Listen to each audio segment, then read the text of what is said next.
कवि जो हमारे बीच में उपस्थित हुए हैं दिल्ली से, राजेश लखेरिया जी को भी आमंत्रित करना चाहूंगा चंद लाइनों के साथ कि जिंदगी का सफर आसान नहीं होता। क्या बात। जिंदगी का सफर आसान नहीं होता और यूं ही ऊपर वाला किसी पे मेहरबान नहीं होता। करना पड़ता है जिंदगी में मशक्कत बहुत, क्योंकि बिना मशक्कत के व्यक्ति सफल इंसान नहीं होता। जोरदार तालियों से स्वागत कीजिए राजेश लखेरिया दिल्ली से।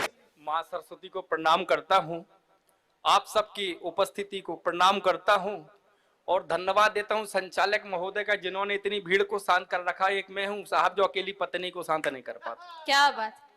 गलती उसकी नहीं है। अच्छा, गलती उसकी है ही नहीं। अच्छा, भगवान ने लुगाई चीज ही ऐसी बनाई है जो भूखी रह सकती है, प्यासी रह सकती है, दर्द सह सकती है, वह चुप नहीं रह सकती। अच्छा। वो चुप रहेगी, सिर्फ एक जगह चुप रहेगी।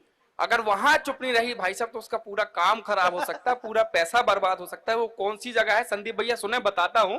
स्वागत। वो घर पे रहती सब पे भारी, वो घर पे रहती सब पे भारी, लेती बोल बोल के जान हमारी।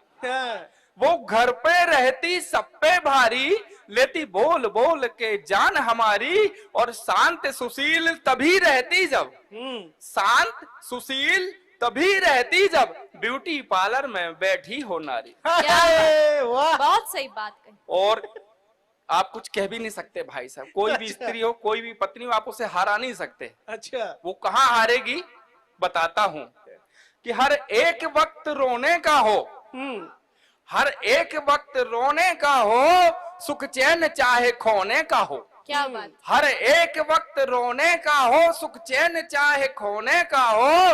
वो हार स्वीकारती है तभी जब हार कोई सोने का हो। वो हार स्वीकारती है तभी जब हार कोई सोने का हो।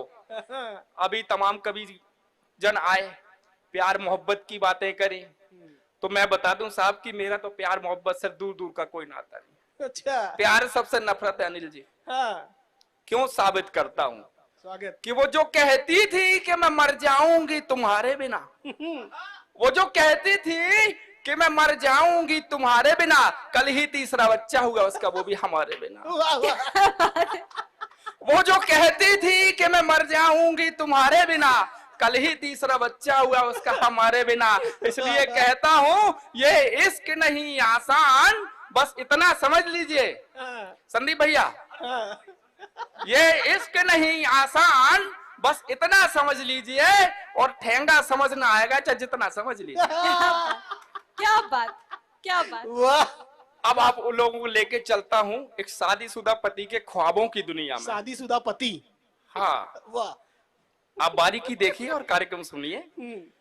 एक पति के ख्वाबों की दुनिया में लेके चलता हूँ कि शादीशुदा आदमी कर क्या सकता है साहब। ज्यादा से ज्यादा ख्वाब ही देख सकता है संदीप भैया।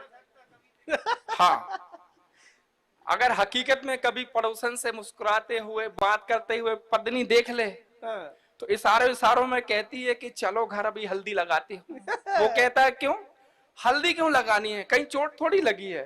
बोले अभी घर भी कहाँ चले हो। सही बात है।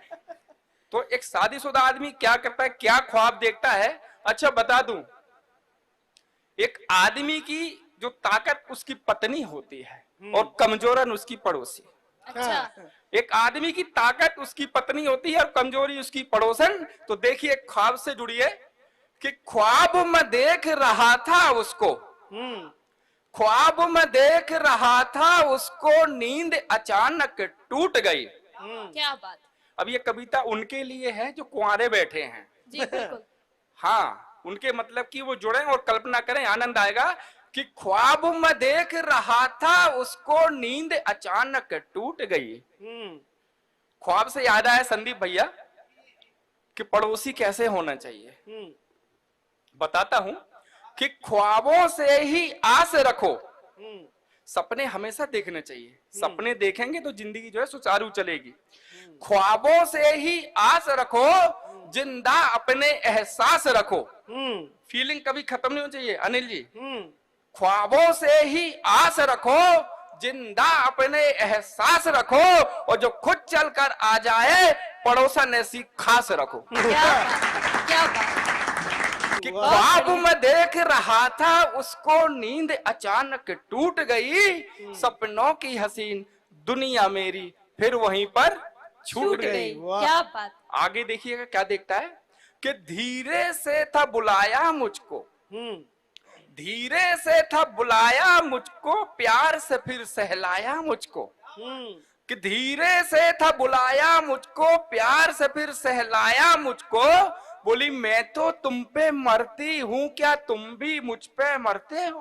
हम्म, क्या बात। बोली मैं तो तुम पे मरती हूँ, क्या तुम भी मुझ पे मरते हो? छोड़ो बीबी की चिंता, तुम क्यों बीबी से डरते हो? क्या बात। और बस क्या इतना कह दो मुझसे कि प्यार मुझी से करते हो। क्या वाह। बात। हाँ क्या कहना था मुझको भी उसको, बात। अच्छा।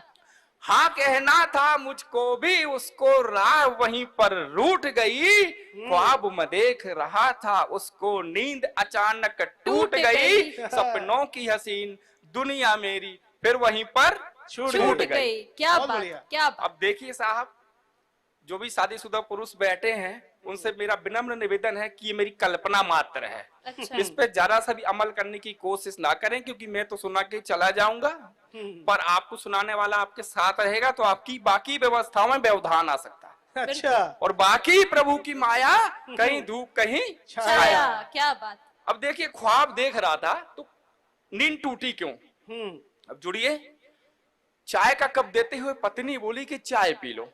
हम्म, और क्या बोलती हैं आप लोग सुनिए, हम्म, कि माना कि नींद में थे मगर चेहरे पे रौनक आई थी। अच्छा। नींद में भी नहीं छोड़ेंगे। माना कि नींद में थे मगर चेहरे पे रौनक आई थी, और मुझे लगा सपने में मिलने मेरी सौतन कोई आई आई थी। थी। अच्छा। क्या बात। क्या बात। माना कि नींद में थे मगर चेहरे पे रौनक आई थी, और मुझे लगा सपने में मिलने मेरी सौतन कोई आई थी। ज्यादा कुछ सोचे बिना मैंने नींद से तुमको जगा दिया, और ख्वाब में देख रहे थे जिसको पल भर में उसको भगा दिया। क्या अच्छा। बात। क्या फिर बात। आगे मुझसे बोली कि मैं भी तो तुम पे मरती हूँ। हम्म, संदीप भैया, फिर आगे मुझसे बोली कि मैं भी तो तुम पे मरती हूँ, किसी और में तुम ना खो जाओ, बस इतना सा डरती। और क्या? कोशिश कर लो चाहे जितनी, धोखा तुम्हें ना देने दूंगी। कोशिश कर लो चाहे जितनी, धोखा तुम्हें ना देने दूंगी। ख्वाब में भी तुम चाहो पर किसी और का मैं ना होने दूंगी। वाह। क्या बात। मैंने भी यही बस चाहा है, हम्म, मैंने भी यही बस चाहा है कि मैं ही बनी परछाई रहूं। ख्वाब हो या हो हकीकत, तन मन में मैं ही छाई छाई रहूं। रहूं। क्या वाह, तो बात। नींद टूटी नहीं हम्म, अनिल जी, हम्म। नींद टूटी नहीं, तुड़ाई गई। अच्छा। दुनिया छूटी नहीं, छुटाई छुड़ाई गई। क्या? चाय के बहाने से पत्नी मेरे सपनों की दुनिया लूट गई। ख्वाब में देख रहा था उसको, नींद अचानक टूट गई। क्या सपनों की हसीन दुनिया मेरी फिर वहीं पर छूट गई। क्या